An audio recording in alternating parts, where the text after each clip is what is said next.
Now, Absalom, the son of David, had a beautiful sister named Tamar. Some time after the previous events, Amnon, the son of David, fell in love with her. Amnon became so obsessed with his sister Tamar that he became ill.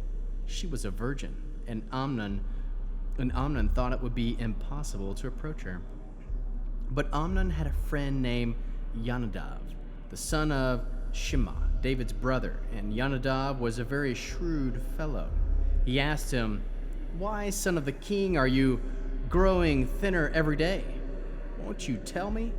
Amnon answered him, "I'm in love with Tamar, my brother Absalom's sister." Yonadav said to him, "Lie down on your bed and pretend you're sick. When your father comes to see you, say to him, 'Please let my sister Tamar come and give me food to eat and have her prepare the food where I can watch. I'll eat what she serves me.'" So Amnon lay down and pretended he was sick.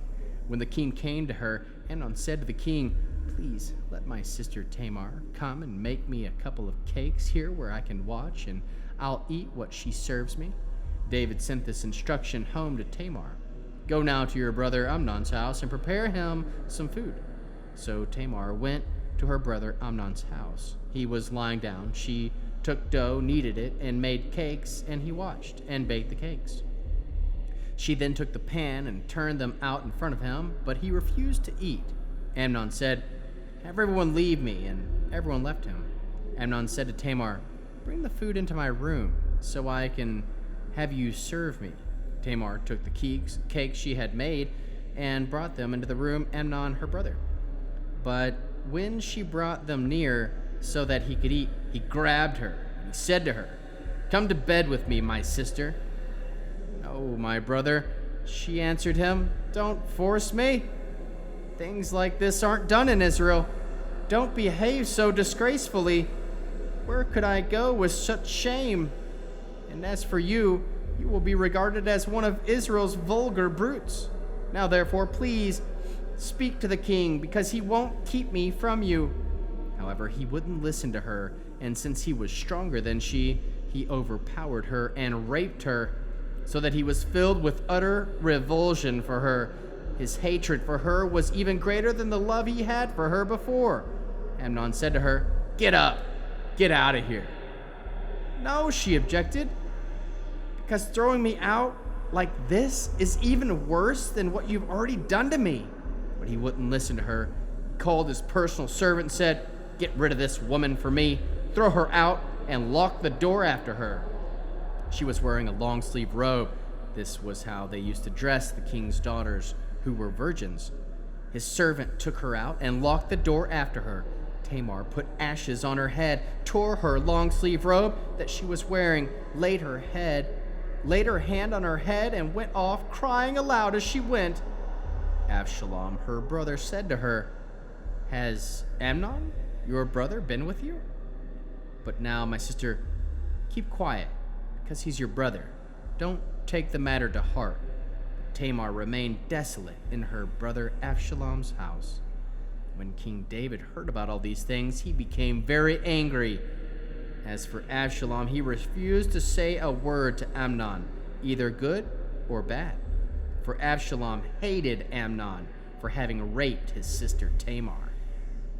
2 years later, when Absalom had sheep shears in Baal Hatzor near Ephraim, Absalom invited all the king's sons.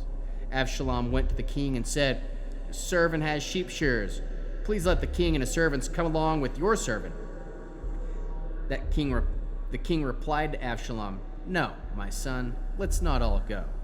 We don't want to be a burden to you." Absalom pressed him, but he wouldn't go. However, he gave him his blessings. Then Absalom said, "If you won't go, then please let my brother Amnon go with us." The king said to him, "Why should he go with you?" But Absalom kept pressing him. So he let Amnon and all the king's sons go with him. Absalom ordered his servants, "Pay close attention. When Amnon is in high spirits from drinking wine, I will say to you, 'Kill Amnon.' Then strike him down. Don't be afraid. I'm the one ordering you to do it. But take courage and be bold." Absalom's servants did to Amnon as Absalom had ordered. At this, all the king's sons jumped up, mounted on their mules, and fled. While they were on their way, the news came to David that Absalom had killed all the king's sons, and not one of them was left alive. The king got up, tore his clothes, and laid on the ground, while all his servants stood up with their clothes torn too. But then Jonadab, the son of Shimei, David's brother, spoke up. He said, "My lord shouldn't think they all have killed the young men, the king's sons. Only Amnon is dead. For Absalom has meant to do this ever since the day he raped his sister Tamar. So my lord the king shouldn't take as seriously as if all the king's sons are dead. Only Amnon is dead." However, Absalom took flight. The young man keeping watch looked up and saw many people coming along the road behind him on the hillside. Jonadab said to the king, "Here, the king's sons have come. It's just as your servant said." The moment he finished speaking, the king's sons came, cried out, and wept. And the king too, with all his servants, cried out in great pain. Absalom fled and went to Talmai, the son of Ammihud, king of Geshur. David mourned for his son every day. So Absalom fled, went to Geshur, and stayed there 3 years. But as King David became reconciled to the death of his son Amnon, he was increasingly filled with longing to see Absalom.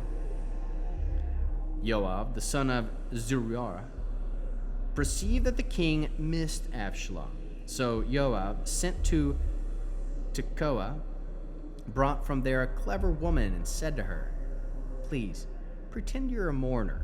Put on mourning clothes and don't anoint yourself with oil, but appear to be a woman who has mourned for the dead a long time. Go in to the king and speak to him in this fashion."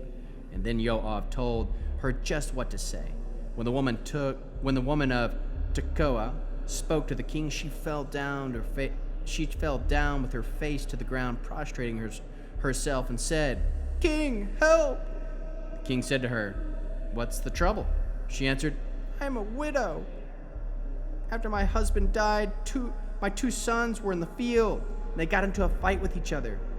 There was no one to separate them, and one hit the other and killed him. Now the whole family has come against me, your servant. They're saying, 'Hand over the one who's hit his brother,' so that they can put him to death for killing his brother. They want to destroy the heir as well as thus quench my one remaining coal. Then my husband will have neither name nor survivor anywhere on earth." The king said to the woman, "Go back home. I myself will decide what to do about you." The woman of Tekoa said to the king, "My lord, king, let the guilt be on me and my father's family. The king and his throne be guiltless." The king answered, "If anyone says anything to you, bring him to me. He won't bother you anymore."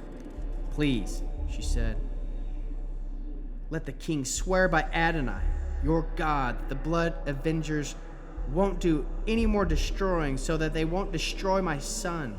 He said, "As Adonai lives, not one of your son's hairs will fall on the ground."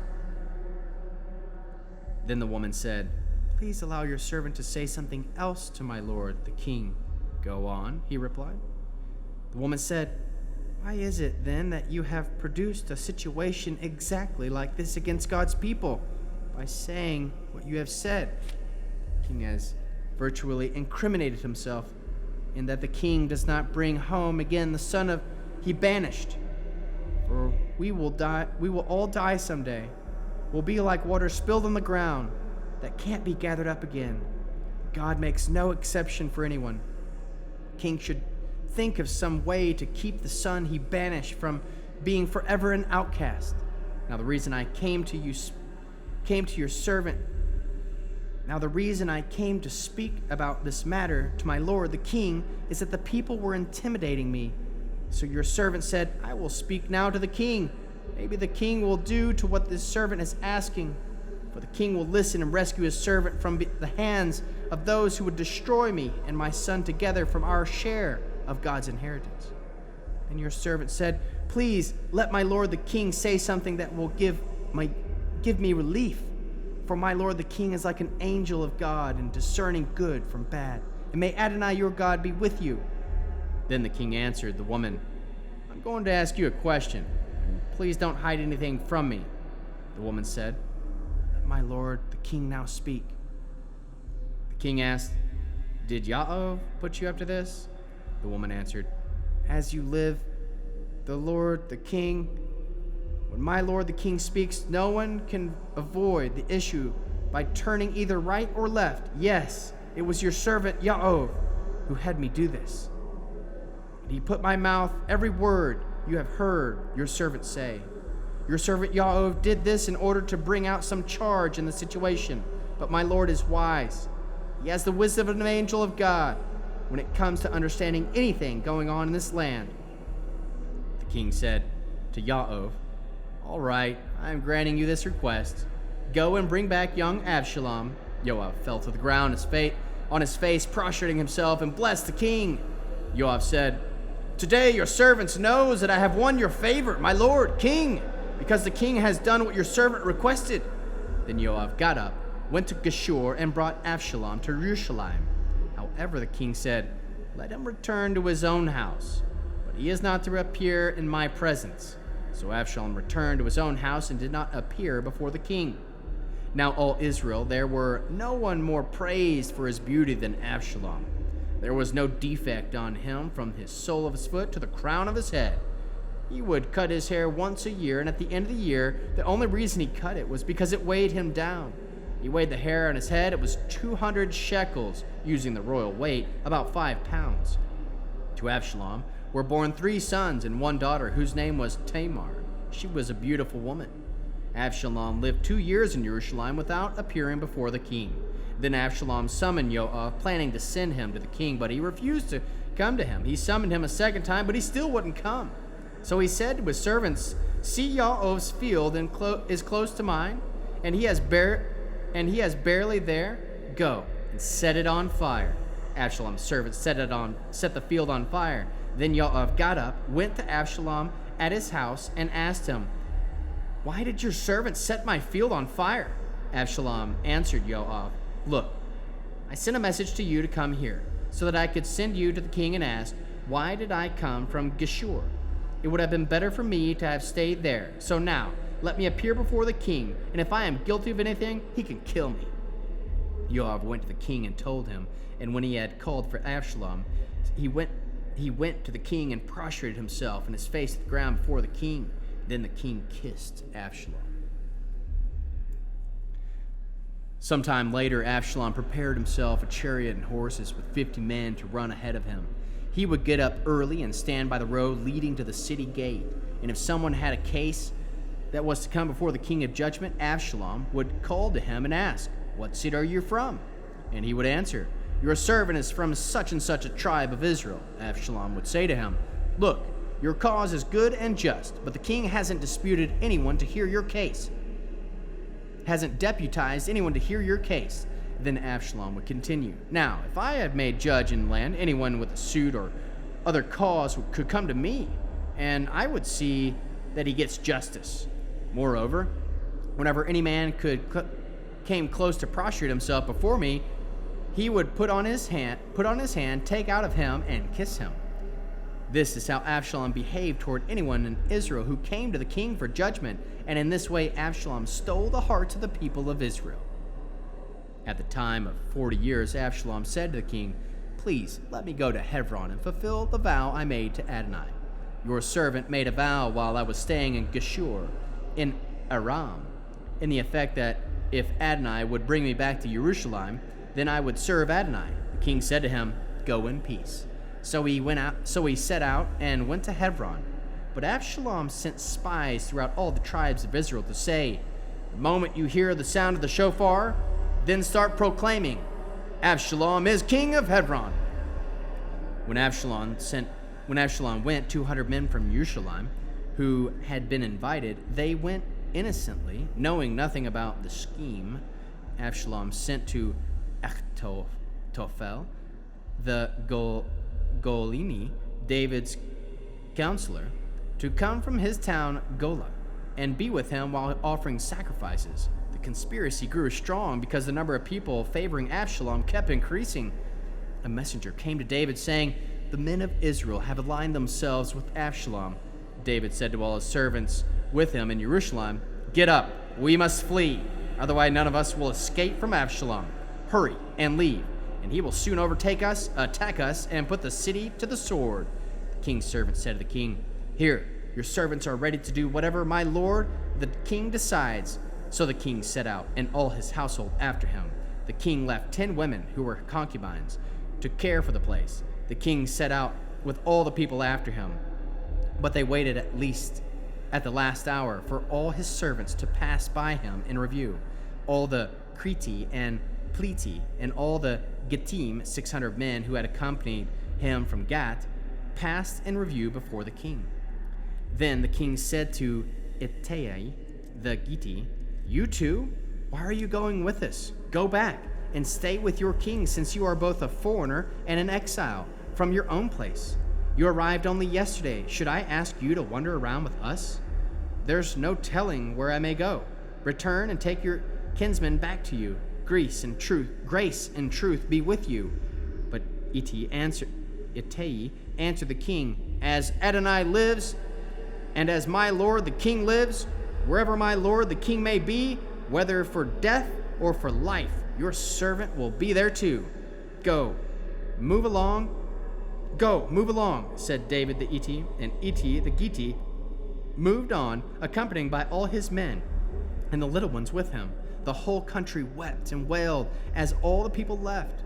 When the king crossed the Valley Kidron, all the people crossed too, heading toward the desert road. Zadok also came, and accompanied by all the Leviim, bearing the ark for the covenant of God. They set the ark of God down, but Abiathar went up until all the people had finished leaving the city. The king said to Zadok, "Carry the ark of God back into the city. If I find favor in Adonai's sight, he will bring me back and show me both it and the place where it is kept.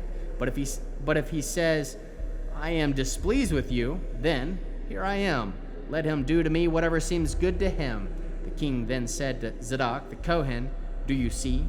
Return to the city in peace. Your 2 sons with you, Achimaaz, your own son, and Jonathan, the son of Abiathar.